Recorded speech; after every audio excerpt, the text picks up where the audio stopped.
Сәлем достар, қайырлы кеш баршаңызға. Бүгінгі уәде етілгенде фикус каучконосный черный принцтің проблемасын, жағдайын, отростка алу, яғни көбейту бір фикусты, және де тамырының жағдайын, проблемасын шешетін боламыз. Видеоның соңына дейін қараңыздар. Алдымен менің каналыма тіркеліп, комментарияларыңызды жазып, кімде осындай гүл бар айта өтсеңіздер, қоңырау белгісін басып кетуді ұмытпаңыздар. Ең бірінші, бұл гүлдің күтімі қандай болып тұр? Қазіргі таңда көрсетемін сіздерге. Бірінші отырғызу барысы, одан кейін ғана барып отростка аламыз деген ойдамын. Қараңыздар, фикустың тамыры сыртқа шығыпты бір стволдан. Және де осы төменгі жағындағы жапырақтары, төменгі жақтағы жапырақтарының өте виялый, яғни мына жапырақтарға қарағанда ақшыл түсті, цветін өзгертуі және бетінде әжім пайда болуын проблемасын көріп тұрмыз. Және де опущенный лист, яғни листтардың барлығы төмен қарап кеткен және формаларын өзгерткен. Енді негізі фикустың барлығы осылайнан жоғары қарап тұру керек. Міне қараңыздар, бұлайнан барлығы жоғары қарап, және де барлық жапырақтарының түсі осындай фикус каучконосный черный принц деп аталатын себебі осындай шоколадный, яғни қанық жасыл түске боялып тұрады. Және де фикусты қай жерден қалай отростка алып қиямыз, жапырақтан көбейтуге болады ма деген сұрақтарға жауап алатын боласыздар. Соны видеоны соңына дейін қарап, менімен бірге болыңыздар. Ол үшін ең алғаш біз тамырын көретін боламыз. Тамырының жағдайын решать етіп шешеміз. Тамырын көрмей жатып, қыздар, достар, ешқандай гүлге комментарий берудің қажеті жоқ. Ақ шоқтардың барлығы маған ұнамады. Бұл сестрамның гүлі, уже 3-ші ма 4-ші ма гүлі. Дыркасы жақсы, бірақ ауа жібермейді. Не себепті? Себебі мына поддонда осылай тұрған кезде мынаның барлығын, терезенің поддон осылай жауып қалса, міне мына полностью мысалы осылай жабық тұрады ғой, ножка вообще нет уже. Сондықтан мына жаққа ауа бармайды. Біріншіден, екіншіден астында дренаж жоқ. Допустим, дренаж болмаса да, бірақ дренаж деп айтатын осындай тастар салған екен. Тас негізі қысы жазы өсіп тұрған фикус. Міне қараңыздар, мына тамырын бұлайнан бетіп тазартатын болсақ, кончиктары үзіліп жатыр. Неге? Шіру процесі бар гнейіне, және де тамырға ауа жетіспегендіктен. Енді тасты не үшін сіздерге қысы жазы салмауға кеңес берем. Жазда ғана болады, суды ұстап тұруға, яғни лишняя влага тамырды шірітіп жібермес үшін ғана. Ал егер қыста фикус каучконосныйды отырғызатын болсаңыздар, қысқа дайындап, мысалы жаз бітіп, барлығы жақсы деп қысқа дайындайтын болсаңыздар, онда тас салудың қажеті жоқ. Онда чисто керамзит, либо пенопласт саласыздар. Пенопласт салуға болады астына. Кейбір көрермендер маған жазыпты, что астына болады ма пенопласт салсам деп. Енді қазір мендегі таңдап тұрған горшогым осындай, яғни мынадан бір есе кіші горшок. Мынау ұстап тұр, әрине осы астына біраз жетіспейді. Міне осылайнан астында ножкалары бар. 4 дыркасын, яғни тесігін тесіп, ортасында үлкен тесік өзінің магазинде болады. Осындай ножкалар бар. Яғни мына жақтан ауа кіріп тұру мүмкіншілігі бар мына горшокқа. Сол себепті бір штук болса бола береді. Енді қазір мына дренажды осы құмыраға алмастырып алып, застой воды болмас үшін, не үшін мен тар горшокке отырғызып жатырмын. Себебі қазір біз отростка аламыз, почти глубины қаттырақ кесіп проблемасын шешетін боламыз. Сондықтан өзінің тас дренажы тұра берсін. Әлі алдымызда 2 ай жаз, яғни осылай есептемегенде 1 ай целый жаз, және де күз мезгілдері бар. Күз мезгілі қатты суық түспегендіктен, сондықтан считается 3 ай әлі жылы уақыттар бар деп. Сол үшін да осындай тасты қайтадан салып жатырмын. 3-тен 1 бөлшегіне қайтадан дренажды салып қойдым. Және бұл қысқа дейін тағы да алмасып результатын беретін фикус болғандықтан, бұны әлі де үлкен горшокқа алмастыратын болғандықтан осылай жасап жатырмын. Ал егер сіздер алмастырмаймын, осымен қалады, результат қандай болса да десеңіздер, өзінің горшогындай горшоктан сәл үлкен, бір размер үлкенге горшок аласыздар. Ол бір, және ножкасына мән бересіздер. Екіншіден, үшіншіден 3-тен 1 бөлігіне керамзит, ли болмаса пенеплейт саламыз қыздар. Қазір мен толықтай мына құмырасын ашып, то есть тамырларын ашып жағдайын көрейін. Одан кейін сіздерге тамырын жағдайын көрсететін боламын. Міне тамырының жағдайын аштық.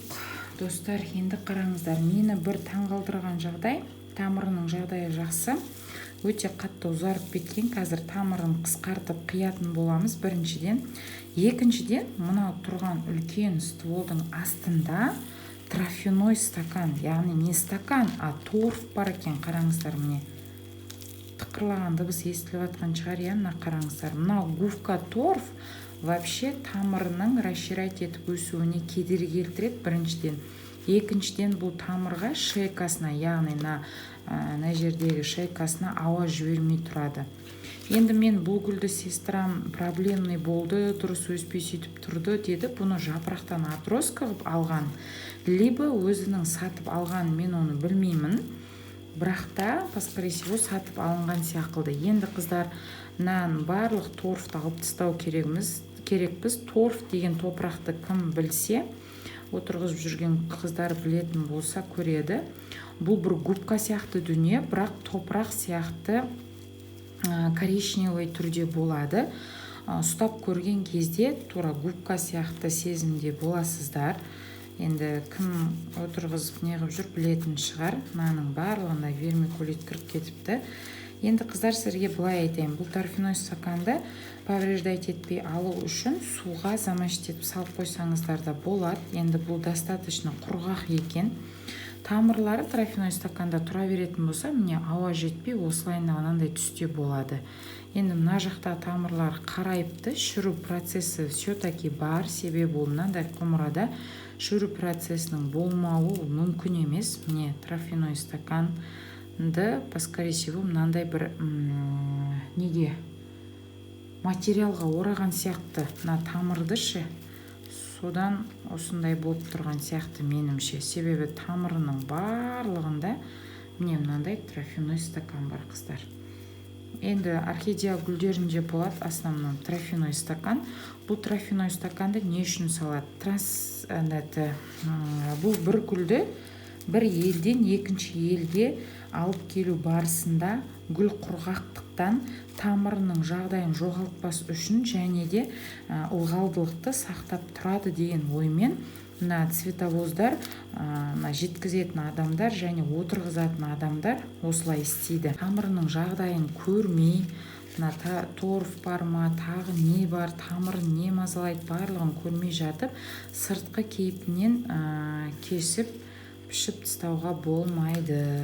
Гүлді осындай, мынау жағдай былай деп удобрениені құя беруге де болмайды. Көріп тұрған шығарсыздар қыздар, иә. Вообще жақсы өсірген мынандай болып тамырларын, бірақ почему-то мынаяғы жіңішкеріп кеткенде, мына жақтан, конечно, мынандай неден өсе де алмайды. Осының барлығын босатып, қазір жуып, тамырын жағдайын тағы да жақсырақ көретін боламыз. Енді достар, қыздар, қараңыздар, мына қара жердің барлығында қара болып тұрған осы торф топырағы, мына жақтың барлығын енді сіздерге былай түсіндірем. Жуып жатқан кезде мынаның барлығы сылынып түсіп қалды, қабықтары. Әлі де біраз бар мына жерде торф. Қазір мен жылжытып көрсетуге тырысайын. Міне, осындай болады торф топырақ дегеніміз. Міне. Және ол ылғалды постоянно ұстап тұрады бойына. Қайттан суарасыз, бұл топырақ сияқты емес, сіңіп қайттан кебуі өте қиын. Енді бұл поскорее всего магазиннен алып келінген сияқты. Енді мына жерінің барлығында мынандай бір материалдар бар. Түсінбеймін, осы материалға оратылып алып келген сияқты. Бодрый тамыр осылай болу керек, цветі барлығы жуған кезде мына үлкен глубин клубникасы үлкейіп астына қарай жайылу керек болған, жайыла алмаған. Жаңа торф топырақтың әсерінен біраз алғандай болдым. Енді қыздар біраз айтатын тірлік тамырына байланысты өте қатты ұзарып кеткен, сондықтан міне қараңыздар. 15-20 сантиметр жетеді мына жерден мына жерге дейін. Керемет алып кетеді. Енді өзінің тұрған топырағында жағы құмырасы өте үлкен, мынандай болмыстағы тамырға. Ол бір торф стакан тазарттық, екіншіден, үшіншіден жуып тазарту не үшін керек деп бір көрерменім маған айтыпты. Каждый раз тамырын жуады екенсіз, жумаяқта жасауға бола ма? Болады, әрине, егер сіз өзіңіз біреуден отроска алып кеп өсіріп, тамырының барлығын магазиндегідей емес, өз-өзіңізге сенімді болсаңыз, онда болады, онда проблем жоқ қыздар. Ал егер бұл гүл магазинде қандай жағдайда тұрды, кім өсірді, қалай өсірді, оған сенімді болмасаңыз, онда міндетті түрде тамырды ашып көріп және жуу керек. Тамыры осыншалықты болса жетеді қыздар, міне.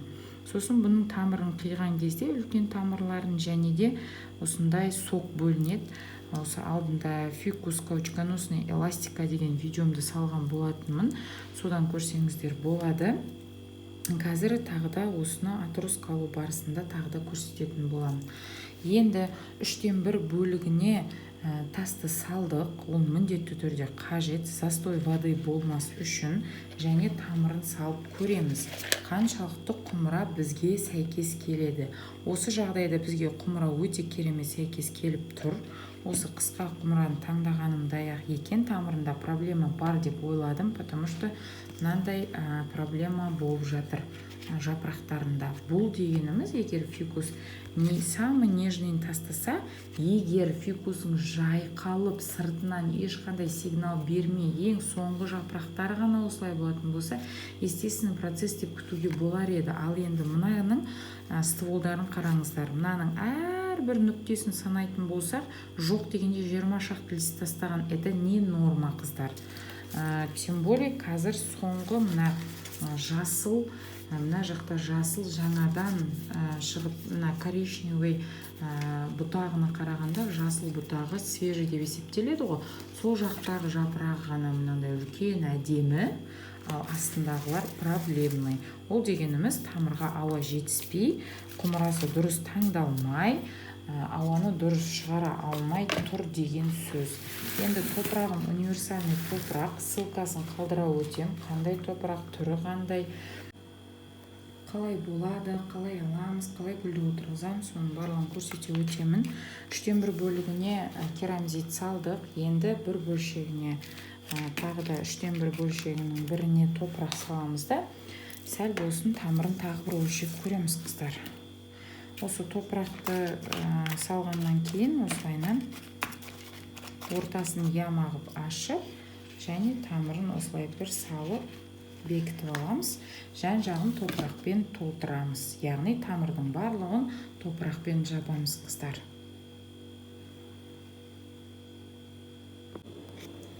Қыздар, барлығын топыраққа толтырдық. Универсальный топырақ, ауылдың универсальный топырағы неге аталады? Магазиннің универсальный топырағы, ол естественно магазинның универсальный топырағында не вермикулит, не перлит қосылады. Ал енді ауылдың универсальный топырағының ішінде ештеңе жоқ, только есть көң, который ұсақ-түйек малдардың, болмаса жылқының ескі қанша жыл бұрын топыраққа салынып қойған, сол топырақта шіріп, өте рыхлый топырақ, яғни борпылдақ топырақ, құнарлы топырақ болып жатуы, осы ауылдың универсальный топырағы деп атаймын.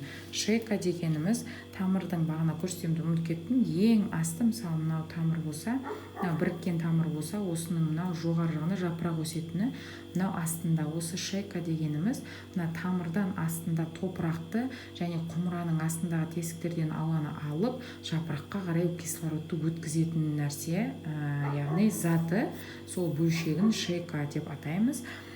Енді қыздар, қалайынан атросқа аламыз? Мына фикус бізде қазіргі таңда былай тұр, қараңыздар.